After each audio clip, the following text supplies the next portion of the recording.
Alright, well, we're back with recording videos almost daily, pretty much, at this point in time.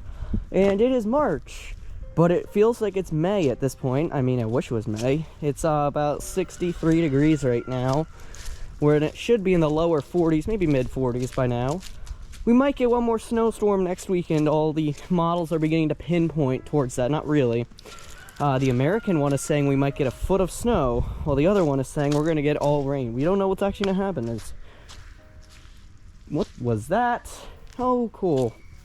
Oh, it's just a bird. I thought it was someone screaming for a second, bro. You know, we do it in these intros, man. These intros are 100% unscripted for the sake of that. Anyways, guys, let's jump right into the video. The spring garden is actually going to be planted probably in about a week or two. As a matter of fact, I'll probably plant it once I hop off a live I'm doing later today. Just want to announce, shameless plug, I'm going to go live today for once, and we're going to bring back those lives. We're reaching 4,000 hours before the end of the school year. Look at this. We got like an inch and a half of rain last night because of the pounding rains. There's so much mud in here. Like when I'm walking on here, I can literally just feel the mud despite me wearing shoes right now. You can just feel the mud squishing under your feet, which basically means this would be perfect soil to have a garden in if it wasn't for the fact that it might be snowing soon. And we're going to be seeing colder temperatures arise yet again. Now, one big issue that does come up with the spring garden annually is that, like, you have the flip-flop temperatures of summer. Most of the time, I'd say in the summer, I'd say most of my days, usually at around, like, I'd say, like, most of the days in the summer are usually, like, 77, 78 degrees, 80s if it's like, most of the time it's actually really like low 80s, but if the summer's feeling really mean, it's gonna go rise that number up to the 90s or even low hundreds. And that is the flip-flop of summer vacation sometimes. And summer vacation is when the spring garden is in full-fledged. I love that time of year because of that reason. So the spring garden, a big plan's being shifted this year based on how the weather decides it wants to do, is what type of plants we're going to be growing. I'm going to go head down to the Tractor Supply probably, and like maybe tomorrow after school probably. I'll probably head down there and go pick up some seeds. If I were to pick up any seeds, it'll be some of the new ones we also need. I do have some old ones sitting in a basket, but I want to try out some new ones this year, which is the reason why I'm not doing the herb growing contest. Maybe next year. I'll try it next year probably. Now this year I'm going to see if I can find a way to actually get the spring garden to last.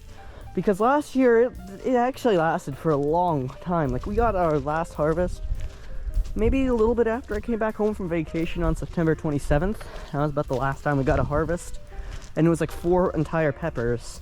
And that was literally the entire growing season of 2023. 2022's garden was worse, but we got a lot of harvest that summer. It was really cool. 2021, I just made one whole video about it. And that was pretty much the whole summer. Summer vacation, really simple to grow plants, but the most unfortunate part about all this is that, like, not all of them will be lasting that much like for too long. So like, there's gonna be a good shot that like we see some plants that won't be able to make it past their like first day. So last year we had a lot of good plants.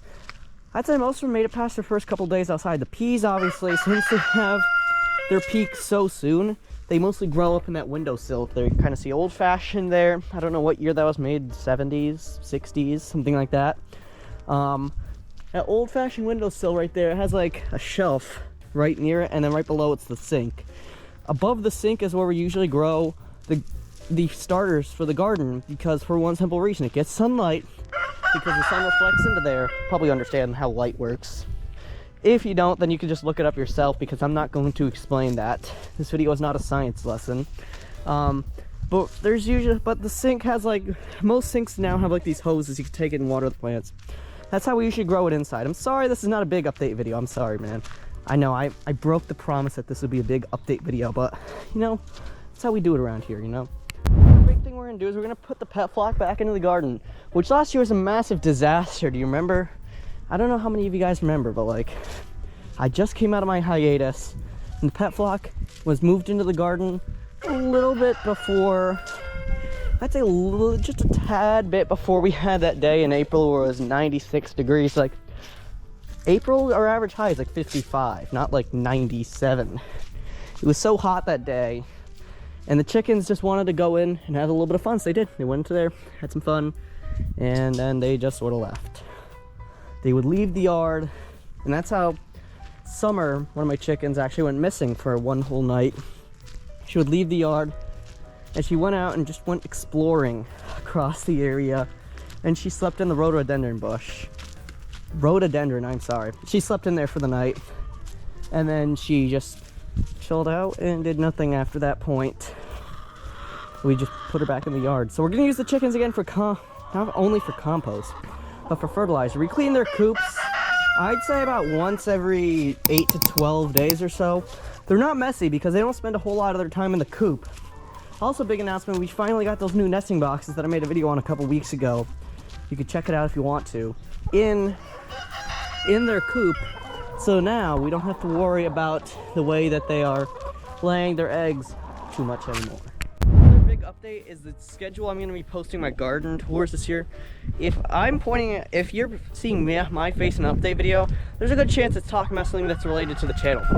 So yeah, we're going to be like updating the garden tours more consistently. There's going to be more consistent garden tours every single week. There's now just gonna be weekly garden tours, bi-daily gardening videos. This summer break is gonna be crazy, so smash that like button, click the subscribe button. I don't know. I heard that it lights up when you click it, so I guess YouTube's trying to tell you to click the button when I say smash the like button, okay?